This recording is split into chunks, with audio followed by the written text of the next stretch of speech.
5 steps to start saving your first $1,000. Let's go. Step 1, find extra money in your budget. The first step to saving your first $1,000 is to know exactly where your money is going. Here's an actionable step. Track your spending from the last 30 days. Me personally, I do the last 3 months. Check your bank account and credit card statements. Categorize expenses, essentials versus non-essentials. Identify areas where you can cut back. Most people are shocked when they realize how much they spend on little things like subscriptions, takeout, and impulse buys. Step 2, cut expenses without feeling broke. Now that you know where your money is going, here's some simple ways to cut your expenses without feeling miserable, because I know you do. Cancel or pause unused subscriptions. You can use an app like Rocket Money to track and cancel. Cut takeout and coffee costs in half. Start making meals at home. Bring your coffee to work. Negotiate your bills. Call your internet, phone, and insurance providers. And lastly, use cash back and coupon apps. You can use these 3 apps so that you can start saving money. Even saving $50 a week from these small changes can add up to $1,000 in just 5 months. Step 3, earn extra money even if you are busy. If cutting expenses isn't enough, the fastest way to hit your $1,000 goal is increasing your income. Here's some easy ways to earn extra money. Sell unused items like clothes, electronics, and furniture on Facebook Marketplace. Freelance with a skill. You can go to websites like Fiverr and Upwork and choose something like writing, graphic designing, or tutoring. And lastly, simple gig work. You can do something like Instacart, Uber Eats, TaskRabbit, and user testing sites. Even making an extra $50 to $100 per week can get you to your $1,000 goal twice as fast. Step 4, where to store your first $1,000 before you start investing. Once you start saving, where do you keep that money before you start investing? Best places to store your investment fund: high yield savings account. Why?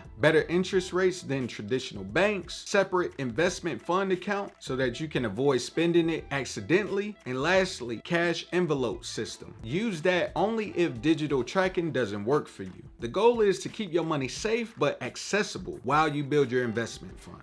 Step 5, the biggest mistake most people make when trying to save. They try to save without a system. Common pitfalls include waiting until the end of the month to save, not automating savings, and forgetting to do it manually. And lastly, not having a clear goal makes it easy to spend instead. And the fix is automate your money. Set up an automatic transfer of at least $25 to $50 per week into a savings. Treat savings like a bill you must pay every single month. Make it a game. Challenge yourself to hit the goal faster. Small, consistent steps will get you to $1,000 faster than you think. Now, let's do a quick recap on how to save your first $1,000 for investing. Step 1, track your spending and find extra money. Step 2, cut unnecessary expenses without giving up everything. Step 3, earn extra cash through simple side hustle. Step 4, store your money in a safe or a high yield savings account. And lastly, automate savings and stay consistent. You can do it. I believe in you. Now, what's the hardest part about saving money for you? Drop it in the comment section down below. I would love to hear from y'all. And if you're ready for that next step in your investing journey, hit that like and subscribe button, because in the next video, I'll show you exactly where to invest your first $1,000 for maximum returns. That's it for now. I'll see you on the next one. Peace.